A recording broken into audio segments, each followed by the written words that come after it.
कोशिश करांगा थोड़े समय में तुहानूं ज़्यादा जानकारी दे सकां। काफ़ी सारे लोग कह रहे हैं कि जो इंडिया का मिशन है चंद्रयान का वो नकली है, फर्जी हैगा। तो इस बारे में डिस्कस कर लेंदे हैं आपां ते I will give you some points and we will discuss some fundamental truths. तो उस तो बाद मैं तुहानूं दसांगा कि ये रियल मून का मिशन सच सीगा या झूठ सीगा।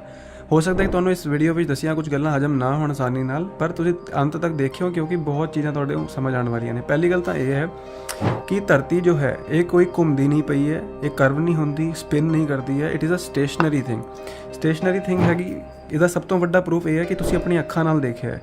अज तक किसी ने भी धरती नूं घूमते हुए, कर्व होंदे हुए या हिलते हुए नहीं देखिया भी नहीं, सुनिया भी नहीं और ना ही महसूस किया है। कई लोग ये कहते हैं कि वो इस करके है क्योंकि ये रिलेटिव वेलोसिटी की गल है। जिवें आपां प्लेन ते जा रहे होंदे हैं, उहदे विच बैठे होंदे हैं, इन्नी स्पीड ते जा रहे होंदे हैं, पर सानूं उस तरह फील नहीं होंदा। देखो दो चीज़ां ने, जब तुहाडा प्लेन हवा विच हुंदा, चल रहा हुंदा है, उस टाइम तुहानूं फील होंदा है। और दूजी गल, जब प्लेन तुहाडा लैंड हो जाता है या उड़न तो पहलां जब धरती ते लैंडेड होंदा है, एट रेस्ट होंदा है, तुहानूं मूवमेंट फील नहीं होंदी। जदों उड़दा है, हवा विच जांदा है, तुहानूं उहदी मूवमेंट फील होंदी है। जिवें मान लो तुसीं लिफ्ट विच जा रहे हो, लिफ्ट ते तुसीं फर्स्ट फ्लोर तो 10th फ्लोर ते जाना है। जिवें ही लिफ्ट का बटन दबाओगे, उत्ते जाना शुरू करोगे, तुहानूं अंदरों फीलिंग आनी शुरू हो जाएगी कि हाँ लिफ्ट तुहानूं उत्ते लैके जा रही है। अगर नहीं आती तो नर्वस सिस्टम के डॉक्टर को दिखाना चाहिए है क्योंकि ये मूवमेंट की फीलिंग आती है। तो अज तक किसी ने भी इस धरती की स्पीड या करवेचर या स्पिन नहीं देखा। सिर्फ और सिर्फ ये देखा गया है नासा की फोटोज़ और वीडियोज़ विच, जो कि चीप सस्ती वीडियो एडिटिंग है, जो कि कोई भी किसी भी एडिटर को पैसे दे के थोड़े बहुत वधिया जी फिल्मां बनवा सकता है। इस तरह की ये तो सब झूठ होंदा है, गप होंदियां ने। गुरबाणी विच भी गुरु साहब ने लिखा है, पै विच धरती दब्बी भार। धरती जिहड़ी है वो भार दे नाल दब्बी हुई है। दब्बी हुई चीज़, भार लद्दी चीज़ घूमती फिरदी उड़दी नहीं हैगी है। दूजी गल, और सब तो वड्डी गल ये है, अगर मान लो तुसी कदी स्कूल नहीं गए होंदे ना, तुहानूं कदी ये लगना ही नहीं सीगा कि धरती घूमती हैगी है। ये जिहड़ी गप है, ये जिहड़ी फ्रॉड है, ये तुहानूं स्कूल तो ही हर बच्चे नूं पढ़ाया जाता है। सेंट्रलाइज्ड एजुकेशन सिस्टम है जिहदे विच ब्रेन वॉश बच्चों का पहलां तो ही कर दिता जाता है। क्यों कर दिता जाता है ये समझावांगा वीडियो के एंड विच।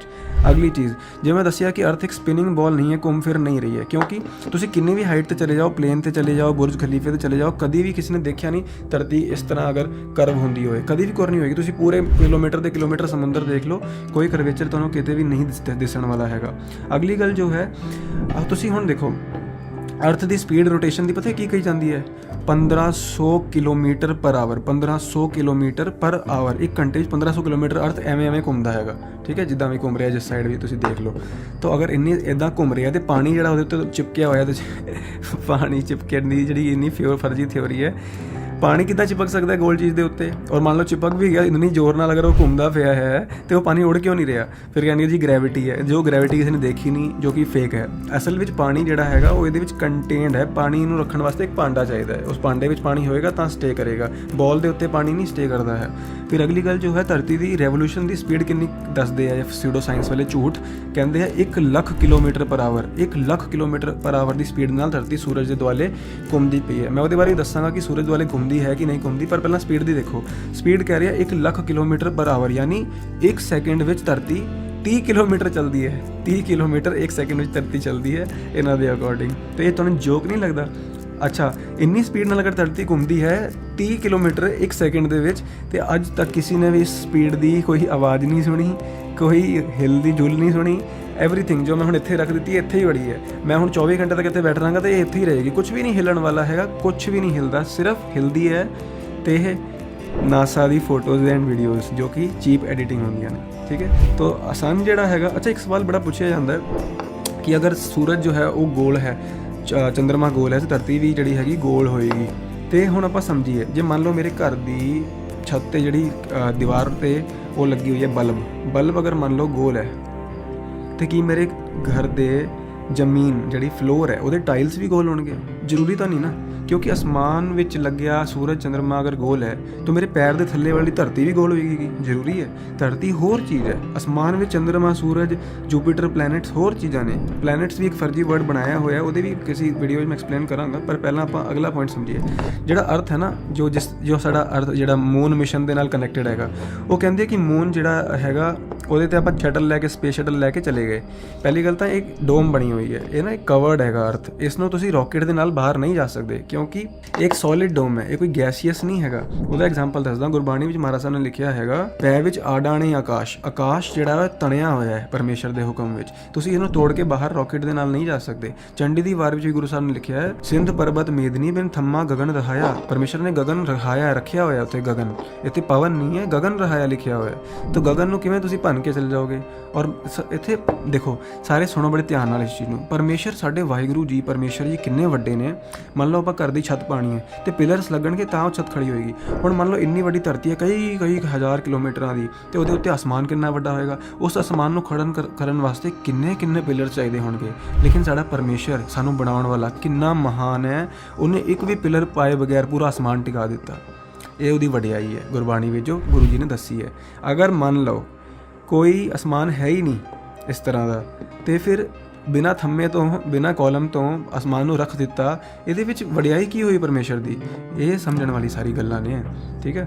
ਤੋ ਇਸ ਤਰ੍ਹਾਂ ਮੈਂ ਤੁਹਾਨੂੰ ਦੱਸ ਰਿਹਾ ਸੀਗਾ ਕਿ ਰਾਕਟ ਲੈ ਕੇ ਆਪਾਂ ਇਹ ਤੋਂ ਬਾਹਰ ਨਹੀਂ ਜਾ ਸਕਦੇ ਸਪੇਸ ਵਿੱਚ। ਪਹਿਲੀ ਗੱਲ ਤਾਂ ਸਪੇਸ ਹੀ ਫਰਜ਼ੀ ਹੈ, ਉਹ ਸਿਰਫ ਤੁਸੀਂ ਵੀਡੀਓਜ਼ ਵਿੱਚ ਹੀ ਦੇਖਿਆ ਹੈ ਔਰ ਸਿਰਫ ਫੋਟੋਗ੍ਰਾਫੀ ਵਿੱਚ ਹੀ ਦੇਖਿਆ, ਅਸਲ ਵਿੱਚ ਕਿਸੇ ਨੇ ਵੀ ਨਹੀਂ ਦੇਖਿਆ ਹੈਗਾ। ਇਹ ਸਭ ਨਕਲੀ ਹੁੰਦਾ ਹੈ, ਐਨੀਮੇਸ਼ਨ ਹੁੰਦਾ ਹੈ।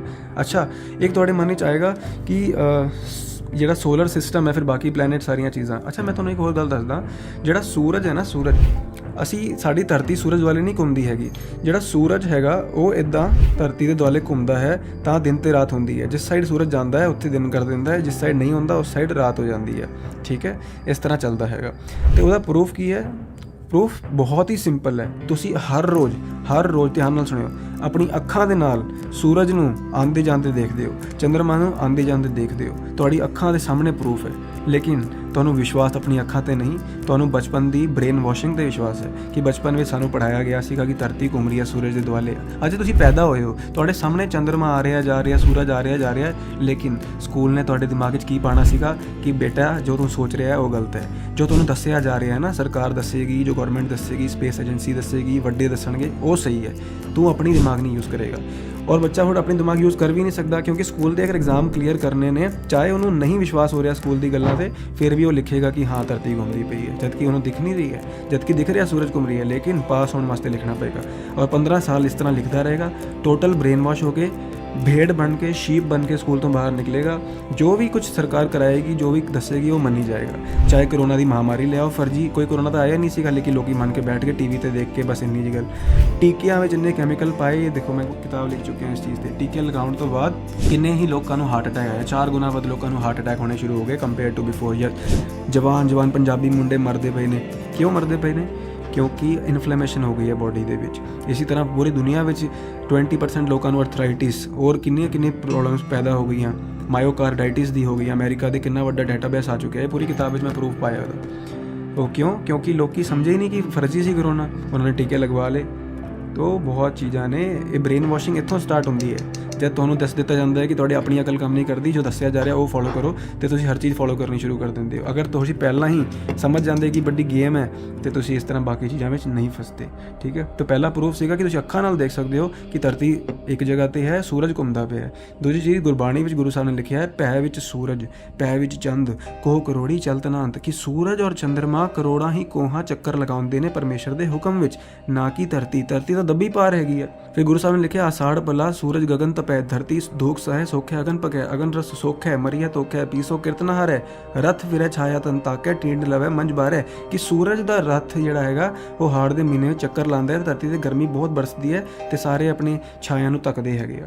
ये भी गुरबाणी विच लिखिया है, तुसीं किसी भी विद्वान तो अर्थ इहदे पुछ लेना। अगली गल हुण आपां आईए चंद्रमा ते। की तुसीं चंद्रमा ते लैंड कर सकदे हो? नासा दी भी गल कर रहे हाँ, इंडिया दी एजेंसी दी भी गल कर रहे हैं, चाइना दी, रशिया, सारियां दी कर रहे हैं। कोई भी चंद्रमा ते रॉकेट लैके लैंड नहीं कर सकदा। फर्जी है, कार्टून है, कॉमेडी शो है। जिवें बचपन में WWF नूं बच्चे असली मनदे सीगे, उसी तरह जिन्हां दा दिमाग अजे बच्चे वाला ही हैगा, वो इस मून लैंडिंग नूं असली मनदे है। ठीक है, नैक्सट थिंग, नासा खुद कहती है साडे कोल टैक्नोलॉजी नहीं है मून ते जाण दी हुण। और सब तो वड्डी गल है कि मून कोई धरती थोड़ी है जित्थे तुसीं पैर रख सकदे हो। मून तो एक लाइट सोर्स है, लाइट दी सोर्स। अच्छा, लैंप दे उत्ते तुसीं लाइट दे उत्ते पैर नहीं रख सकदे क्योंकि वो धरती नहीं है, वो एक लाइट सोर्स है। ਗगन ਮੈਂ ਥਾਲ ਰਵਚੰਦ ਦੀਪਕ ਬਨੇ ਤਾਰਿਕਾ ਮੰਡਲ ਜਨਕ ਮੋਤੀ। ਅਸਮਾਨ ਰੂਪੀ ਥਾਲ ਗगन ਮੈਂ ਥਾਲ ਗगनमयी ਥਾਲ ਦੇ ਵਿੱਚ ਕੀ ਹੈ? ਰਵਚੰਦ ਦੀਪਕ ਬਣੇ, ਸੂਰਜ ਤੇ ਚੰਦਰਮਾ ਦੀਪਕ ਬਣੇ ਨੇ, ਲਾਈਟ ਦੇਣ ਵਾਲੀ ਆਬਜੈਕਟਸ ਬਣੇ ਨੇ, ਔਰ ਸਟਾਰਸ ਜਿਹੜੇ ਨੇ ਉਹ ਕੀ ਚੀਜ਼ਾਂ ਨੇ? ਮੋਤੀ ਨੇ, ਠੀਕ ਹੈ, ਸੁੰਦਰਤਾ ਕਰਨ ਵਾਸਤੇ। तो इस तरह ਇਹ ਪਰਮੇਸ਼ਰ ਨੇ ਇੰਨਾ ਕਮਾਲ ਦੀ ਰਚਨਾ ਕਰ ਦਿੱਤੀ ਹੈ, ਤੁਸੀਂ ਆਪ ਸੋਚੋ। तो ਲਾਈਟ ਦੇ ਉੱਤੇ ਅਸੀਂ ਲੈਂਡ ਨਹੀਂ ਕਰ ਸਕਦੇ, ਕੋਈ ਧਰਤੀ ਨਹੀਂ ਹੈ ਉਹ। ਔਰ ਦੂਜੀ ਗੱਲ ਸਭ ਤੋਂ ਵੱਡੀ ਕੀ ਹੈ, ਇੱਕ ਹੋਰ ਫੇਕ ਫਰਜੀ ਗੱਲਾਂ ਇਹਨਾਂ ਨੇ ਕੀਤੀਆਂ ਨੇ। ਕਹਿੰਦੇ ਆ ਕਿ ਵੀ ਸੂਰਜ ਜਿਹੜਾ ਹੈਗਾ ਉਹਦੀ ਲਾਈਟ ਮੂਨ ਰਿਫਲੈਕਟ ਕਰਦਾ ਹੈ, ਮਤਲਬ ਮੂਨ ਦੀ ਆਪਣੀ ਲਾਈਟ ਨਹੀਂ ਹੈ ਤਾਂ ਸੂਰਜ ਦੀ ਲਾਈਟ ਬੋਰੋ ਕਰਦਾ ਹੈ, ਜਦਕਿ ਇਹ ਵੀ ਫਰਾਡ ਹੈ, ਫੇਕ ਹੈ। ਅਗਰ ਮੰਨ ਲਓ ਚੰਦਰਮਾ ਬੋਰੋ ਕਰਦਾ ਹੁੰਦਾ ਨਾ, ਤੁਸੀਂ ਇਹ ਦੇਖੋ ਇਹ ਰਿਫਲੈਕਟ ਕਿਵੇਂ ਹੁੰਦੀ ਹੈ। ਦੇਖੋ ਲਾਈਟ ਮੇਰੇ ਹੁਣ ਇਸ ਟਾਈਮ ਉੱਪਰ ਦੇ ਇਹ ਲਾਈਟ ਲੱਗੀ ਹੋਈ ਹੈ ਛੱਤ ਦੇ ਉੱਤੇ, ਉਹ ਲਾਈਟ ਇਹ ਰਿਫਲੈਕਟ ਕਰ ਰਿਹਾ ਹੈ ਗਲਾਸ, ਤੇ ਰਿਫਲੈਕਟ ਦੇਖੋ ਕਿੱਦਾਂ ਕਰ ਰਿਹਾ ਹੈ। ਇਹ ਕਿ ਪੂਰਾ ਰੋਸ਼ਨ ਥੋੜੀ ਹੋ ਗਿਆ ਹੈ, ਸਿਰਫ ਇੱਕ ਜਗ੍ਹਾ ਤੇ ਇਹ ਲਾਈਟ ਆ ਰਹੀ ਹੈ। ਚੰਦਰਮਾ ਨੇ ਇਸ ਤਰ੍ਹਾਂ ਲਾਈਟ ਰਿਫਲੈਕਟ ਕਰਨੀ ਸੀ ਅਗਰ ਕਰਦਾ ਤਾਂ, ਪਰ ਉੱਥੇ ਤਾਂ ਉਹ ਪੂਰੀ ਲਾਈਟ ਆਉਂਦੀ ਹੈ ਕਿਉਂਕਿ ਚੰਦਰਮਾ ਦੀ ਆਪਣੀ ਲਾਈਟ ਹੈ ਭਾਈਓ। ਗੁਰਬਾਣੀ ਵਿੱਚ ਵੀ ਲਿਖਿਆ ਹੋਇਆ ਚੰਦ ਸੂਰਜ ਕਰੇ ਉਜਿਆਰਾ, ਸੂਰਜ ਔਰ ਚੰਦਰਮਾ ਦੋਵੇਂ ਉਜਿਆਰਾ ਕਰਦੇ ਨੇ। ਰਵਚੰਦ ਦੀਪਕ ਬਣੇ ਲਿਖਿਆ ਹੋਇਆ ਹੈ, ਚੰਦ ਸੂਰਜ ਚਾਨਣ ਕਰਕੇ ਲਿਖਿਆ ਹੋਇਆ ਹੈ, ਚਿਰਾਗ ਕਰਕੇ ਲਿਖਿਆ ਹੋਇਆ ਹੈ। ਦੋਨੋਂ ਆਪਣੇ ਆਪਣੇ ਚਿਰਾਗ ਨੇ, ਲਾਈਟਾਂ ਦੇ ਸੋਰਸ ਨੇ। ਉਹ ਕੋਈ ਰਿਫਲੈਕਟ ਸੂਰਜ ਨੂੰ ਦੀਪਕ ਤੇ ਚੰਦਰਮਾ ਨੂੰ ਰਿਫਲੈਕਟਰ ਨਹੀਂ ਲਿਖਿਆ ਹੋਇਆ, ਦੋਨਾਂ ਨੂੰ ਦੀਪਕ ਲਿਖਿਆ ਹੋਇਆ ਹੈ। ਚੰਡੀ ਚਰਿੱਤਰ ਵਿੱਚ ਵੀ ਦਿਓ ਸਨਿਸਾ ਸੂਰ ਕੇ ਦੀਪ ਸੋ ਸ੍ਰਿਸ਼ਟ ਰਚੀ ਪੰਜ ਤਤ ਪ੍ਰਗਾਸਾ। ਅਕਾਲ ਉਸਤਤ ਵੀ ਅਗਰ ਚੰਦਰਮਾ ਦੀ ਲਾਈਟ ਦੀ ਪ੍ਰੋਪਰਟੀਜ਼ ਔਰ ਸਨਲਾਈਟ ਦੀ ਔਰ ਮੂਨਲਾਈਟ ਦੀ ਪ੍ਰੋਪਰਟੀਜ਼ ਦਾ ਆਪਾਂ ਕੰਪੈਰੀਜ਼ਨ ਕਰੀਏ, ਸੂਰਜ ਦੀ ਰੋਸ਼ਨੀ ਗਰਮ ਹੁੰਦੀ ਹੈ, ਚੰਦਰਮਾ ਦੀ ਰੋਸ਼ਨੀ ਠੰਡੀ ਹੁੰਦੀ ਹੈ। ਨੈ ਸ਼ੀਤਲੰ ਚੰਦਰਦੇਵ ਹੈ ਲਿਖਿਆ ਹੈ ਗੁਰਬਾਣੀ ਵਿੱਚ। ਚੰਦਰ ਤੇ ਨਾ ਸੀਤਲ ਨਾ ਸੂਰਜ ਤੇ ਤਪਤ ਤੇਜ, ਇਹ ਵੀ ਲਿਖਿਆ ਹੈ ਅਕਾਲ ਉਸਤਤ ਵਿੱਚ। ਅੱਛਾ ਹੁਣ ਇੱਕ ਕੁਐਸਚਨ ਆਉਂਦਾ ਕਿ ਫਿਰ ਇਹ ਫੇਕ ਕਰ ਕਿਉਂ ਰਿਹਾ ਜੇ ਇੰਨਾ ਹੀ ਵੱਡਾ ਡਰਾਮਾ ਹੈ? ਤਾਂ ਦੇਖੋ ਪਹਿਲੀ ਗੱਲ, ਇਹਨਾਂ ਦੇ ਜੇਬ ਵਿੱਚ ਪੈਸਾ ਪਤਾ ਕਿੰਨਾ ਆਉਂਦਾ? ਸਾਲ ਦੀ ਇਨਕਮ ਕਿੰਨੀ ਹੈ ਇਹਨਾਂ ਦੀ? $23 ਬਿਲੀਅਨ US ਡਾਲਰ, ਯਾਨੀ ਕਿ 1.5 ਲੱਖ ਕਰੋੜ ਰੁਪਈਆ ਸਾਲ ਦਾ ਆਮਦਨ ਹੈ ਉਹਨਾਂ ਦਾ। ਤੁਹਾਡੇ ਜੇਬ ਵਿੱਚੋਂ ਕੱਢਦੇ ਆ ਤੁਹਾਨੂੰ ਮੂਰਖ ਬਣਾਉਣ ਵਾਸਤੇ, ਤੁਹਾਨੂੰ ਇਹ ਵੀਡੀਓ ਐਡੀਟਿੰਗ ਦਿਖਾਉਣ ਵਾਸਤੇ। ਔਰ ਕਰੋਨਾ ਵਰਗੀ ਬਿਮਾਰੀਆਂ ਲੈ ਕੇ ਆਉਣਾ, ਨਿਊ ਵਰਲਡ ਆਰਡਰ, ਏਲੀਅਨਸ ਲੈ ਕੇ ਆਉਣਾ, LGBTQ ਪੜ੍ਹਾਉਣਾ ਤੁਹਾਨੂੰ, ਤੁਹਾਡੀ ਕ੍ਰਿਟੀਕਲ ਥਿੰਕਿੰਗ ਖਤਮ ਕਰਨੀ, ਭੇੜ ਚਾਲ ਸ਼ੁਰੂ ਕਰਾਉਣੀ, ਅਰੇ ਬਹੁਤ ਕੁਛ ਹੈ। ਰਿਸੋਰਸਿਸ ਹਾਈਡ ਕਰਨੀਆਂ, ਇੱਕ ਨਹੀਂ ਬੜੇ ਕਾਰਨ ਨੇ। ਤੁਹਾਨੂੰ ਇਹ ਮਜ਼ਾਕ ਲੱਗ ਰਿਹਾ, ਮਜ਼ਾਕ ਨਹੀਂ ਹੈਗਾ, ਇਹ ਸੀਰੀਅਸ ਮੈਟਰ ਹੈਗਾ। ਆਪਾਂ ਨੂੰ ਰਿਸਰਚ ਕਰਨਾ ਚਾਹੀਦਾ ਇਸ ਚੀਜ਼ ਬਾਰੇ, ਖੋਜ ਕਰਨੀ ਚਾਹੀਦੀ ਹੈ। ਤੁਹਾਨੂੰ ਬੜੇ ਸਵਾਲ ਹੁਣ ਪੈਦਾ ਹੋਣਗੇ ਵੀਡੀਓ ਦੇਖਣ ਤੋਂ ਬਾਅਦ, तो अगर होए ने सवाल पैदा गुड है, खोज करते जाओ, कुछ ना कुछ समझ आंदा जाएगा। Thank you so much.